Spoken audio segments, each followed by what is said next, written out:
Swastiastu. Awiginam Astu Namo Sidam.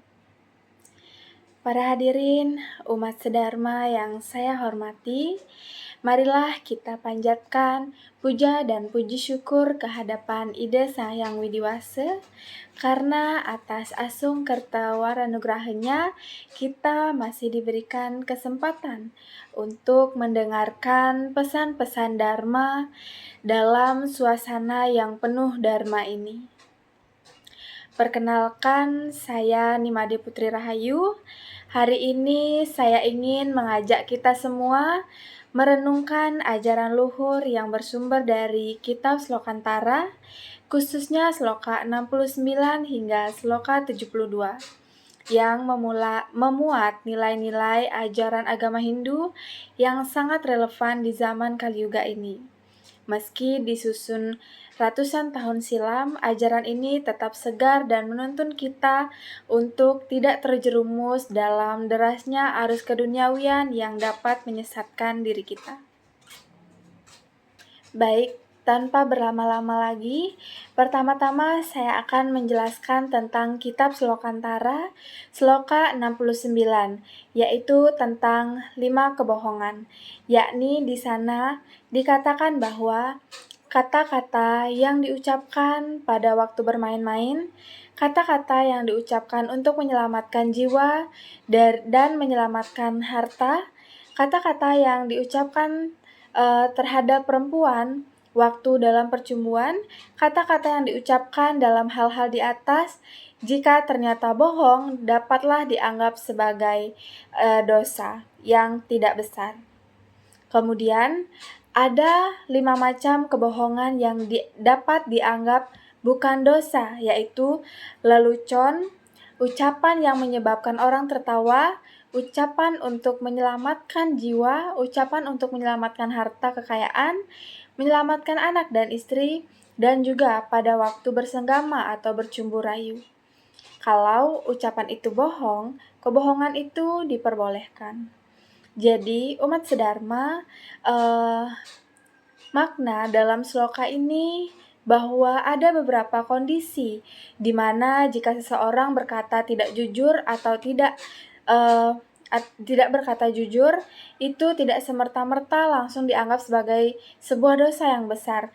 Misalnya saat kita sedang bercanda, kadang-kadang kita bercanda tentang sesuatu tetapi ada yang dilebih-lebihkan, atau sesuatu yang kita ucapkan itu tidak sepenuhnya benar, tetapi tujuannya hanya untuk lucu-lucuan semata atau membuat suasana menjadi cair.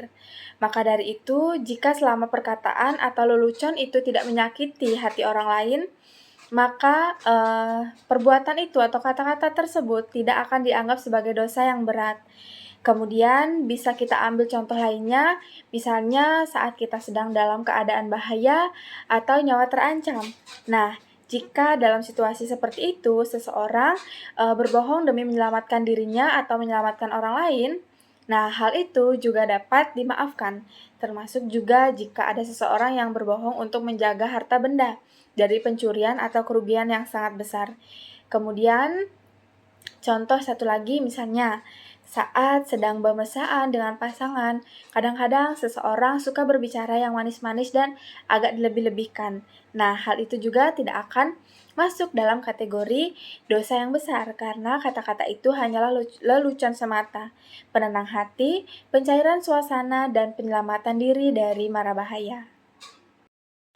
Jadi, umat sedharma perlu kita ingat bahwa hal ini bukan berarti menjadi alasan kita untuk berbohong seenaknya. Tetapi yang terpenting itu adalah niat dan situasinya. Jika niat kita baik, tidak merugikan atau menipu orang lain, dan memang keadaan menuntut kita akan berbicara dengan kata-kata yang bohong, maka kebohongan kecil itu masih bisa ditoleransi menurut ajaran Dharma. Karena dalam ajaran agama Hindu, kita diajarkan untuk berkata jujur dan berbicara yang baik. Karena berbicara tentang kejujuran, itu adalah bagian dari nilai-nilai Dharma atau kewajiban. Jadi, umat sedharma dalam sloka ini mengajarkan bahwa dalam ajaran agama Hindu, kejujuran merupakan bagian yang terpenting dari nilai-nilai dharma. Namun, tidak semua bentuk ketidakjujuran itu secara otomatis dianggap sebagai dosa yang besar. Ada kondisi-kondisi tertentu seperti saat bercanda dalam keadaan bahaya, menjaga harta, atau ketika bermesraan dengan pasangan, di mana kebohongan kecil yang tidak menyakiti atau merugikan orang lain masih bisa ditoleransi. Yang menjadi penentu utamanya adalah niat yang tulus dan kondisi yang mendesak. Namun demikian, toleransi ini bukanlah pembenaran untuk berbohong.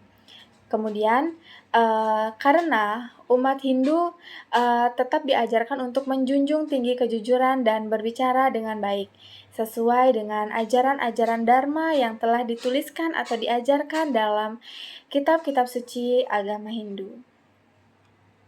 Baik, umat sedharma, itulah pesan-pesan Dharma dari kitab Slokantara Sloka 69. Baik, sekarang saya akan melanjutkan ke sloka 70, yaitu yang membahas tentang tingkat kebohongan, yaitu pada sloka 70 yang berbunyi bahwa dusta yang dilakukan terhadap makhluk yang lebih rendah itu membawa dosa yang 10 kali lipat. Kemudian dusta terhadap sesama manusia membawakan dosa 100 kali lipat, terhadap raja menimbulkan 1000 kali lipat dosa, dan terhadap pertapa dan dewa-dewa menyebabkan dosa yang tak terbatas. Jika ada seorang yang berdusta terhadap makhluk yang lebih rendah dari manusia, ia akan menderita selama 10 tahun. Jika ia berdusta terhadap sesama manusia, ia akan menderita selama 100 tahun. Dan bila ia berdusta terhadap raja, maka ia akan menderita selama 1000 tahun. Dan jika terhadap pendeta atau dewa, maka penderitaannya akan tidak terbatas. Demikian dikatakan dalam kitab suci bahwa makna dari sloka ini yaitu mengajarkan bahwa dosa karena berkata bohong itu tidak ada tingkatannya, tergantung kepada siapa kebohongan itu ditunjukkan. Artinya, tidak semua kebohongan dihitung dengan kadar yang sama. Semakin tinggi kedudukan orang yang dibohongi, semakin besar pula akibat yang harus ditanggung oleh pelakunya.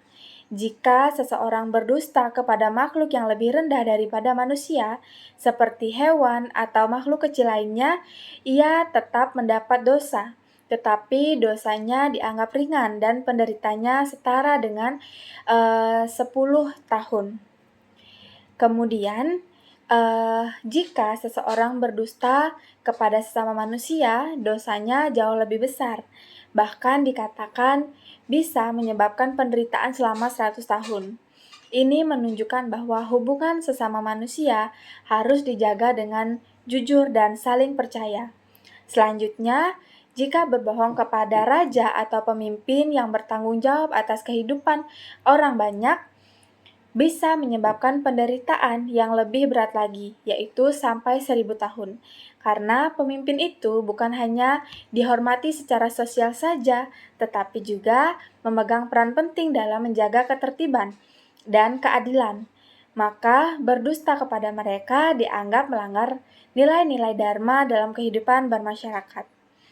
Kemudian yang paling berat adalah jika seseorang berdusta kepada pertapa, orang suci, atau para dewa. Dosa akibat kebohongan ini tidak terbatas, karena mereka dianggap mewakili kebenaran dan kesucian, maka berdusta kepada mereka sama saja dengan melawan kebenaran itu sendiri. Dan dampaknya tidak hanya dirasakan di dunia, tetapi juga dalam kehidupan kita setelah ini.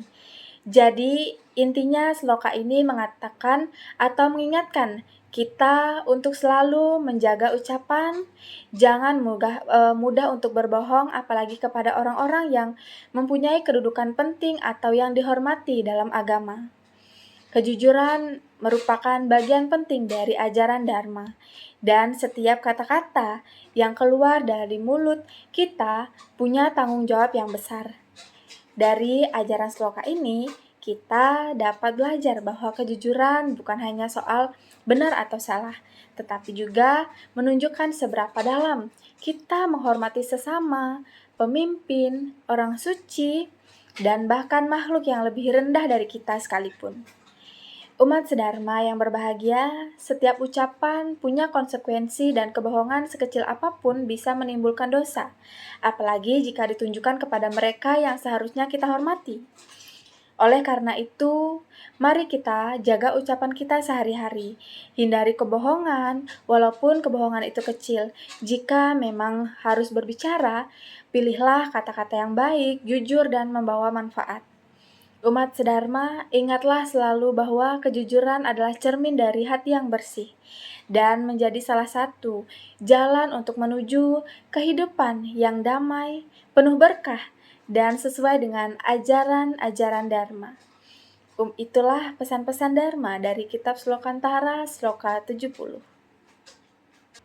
Baik, umat sedharma, saya akan melanjutkan pada Sloka 71, yaitu tentang 6 kejahatan atau Sat Atatayi. Jadi, dalam sloka ini disebutkan ada 6 jenis kejahatan besar yang sangat berbahaya dan dilarang dalam ajaran agama Hindu.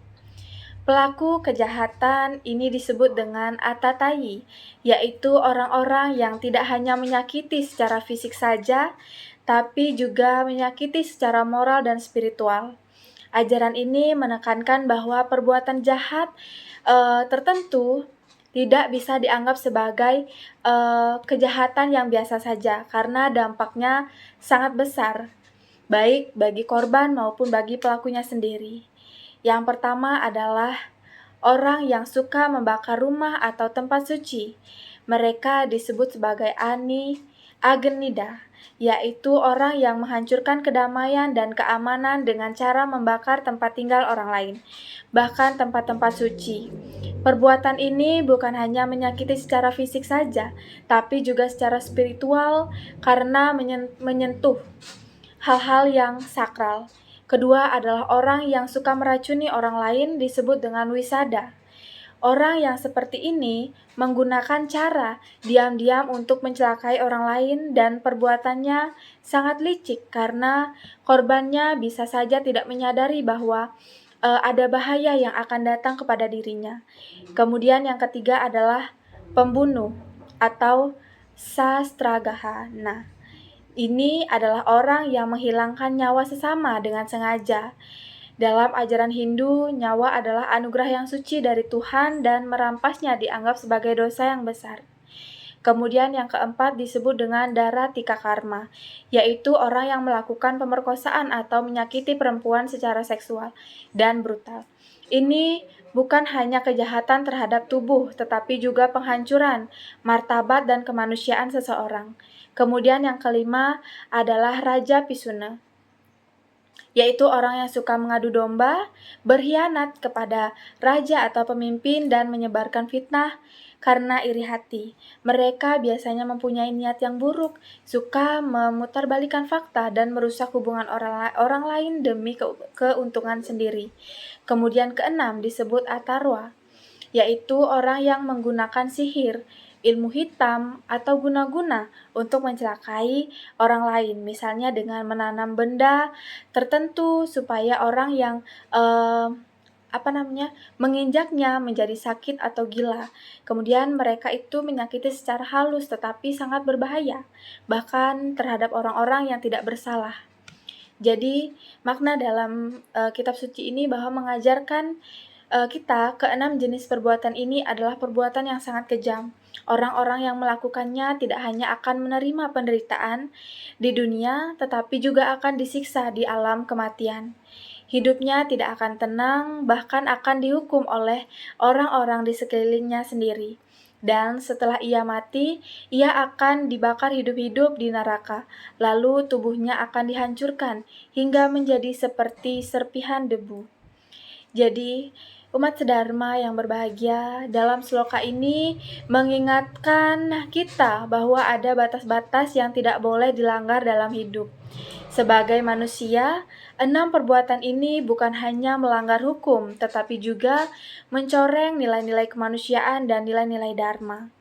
Maka dari itu, sebagai manusia yang waras dan berbudi pekerti, kita harus menjauhi segala bentuk kekerasan, kebencian, dan niat yang jahat terhadap orang lain. Jadi, jalan hidup yang sesuai dengan ajaran Dharma adalah jalan yang penuh cinta kasih, saling menghormati dan menjaga keselamatan sesama. Jangan sampai karena iri, marah, dan dendam yang ada dalam diri kita tergelincir pada jalan yang gelap. Sebab kita sekalinya melakukan kejahatan yang besar, belasan atau balasan karmanya akan datang. Jika bukan sekarang, maka di kehidupan yang akan datang. Jadi umat sedharma, mari kita jaga pikiran, ucapan, dan tindakan kita agar tetap bersih dan selaras dengan ajaran Dharma. Jadi itulah pesan-pesan Dharma yang ada dalam kitab Slokantara, Sloka 71. Umat sedharma yang berbahagia, sekarang saya akan melanjutkan pada bagian sloka ke-72, yaitu tentang 10 tujuan hidup atau dasa para marta. Jadi sloka ini menjelaskan bahwa ada 10 tujuan utama dalam hidup yang harus dipahami dan dijalani oleh siapapun yang hidup di dunia sesuai dengan Dharma dan ingin terlepas dari penderitaan serta siksa neraka. Jadi 10 tujuan itu disebut para marta, yaitu jalan-jalan spiritual yang membawa seseorang menuju kebahagiaan sejati, baik di dunia ini maupun di kehidupan setelahnya. Yang pertama adalah tapa, yaitu meninggalkan keinginan duniawi, belajar hidup sederhana, dan menanam atau menahan diri dari kesenangan yang berlebihan. Kemudian yang kedua ada brata, artinya membatasi kebutuhan dunia, misalnya dengan berpuasa, mengurangi nafsu makan, mengurangi tidur, atau berbicara, agar tidak dikendalikan oleh tubuh. Kemudian yang ketiga ada semadi, yaitu membiasakan diri untuk fokus dan merenung, terutama di dunia ini, merenung di waktu yang hening, seperti malam hari, agar pikiran menyatu dengan kebenaran dan dharma. Selanjutnya ada santa, yaitu hidup tenang dan jujur, tidak suka berdusta atau menipu.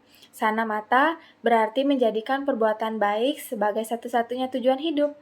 Lalu ada karuna, yaitu memiliki kasih sayang terhadap sesama manusia. Sementara karuni adalah kasih sayang terhadap semua makhluk hidup, termasuk hewan dan alam semesta. Kemudian ada upeksa, yang artinya mampu membedakan mana yang baik dan mana yang buruk, serta tahu cara menolong orang lain, bahkan jika mereka terlihat bahagia, namun sesungguhnya masih bodoh secara rohani. Kemudian ada mudita. Mudita adalah hati yang selalu gembira, ikhlas, dan puas dengan menjalankan tugas sesuai dengan ajaran Dharma. Dan yang terakhir ada maitri, yaitu selalu berkata lembut dan tidak menyakiti hati orang lain. Jadi sloka ini menyebutkan ada 10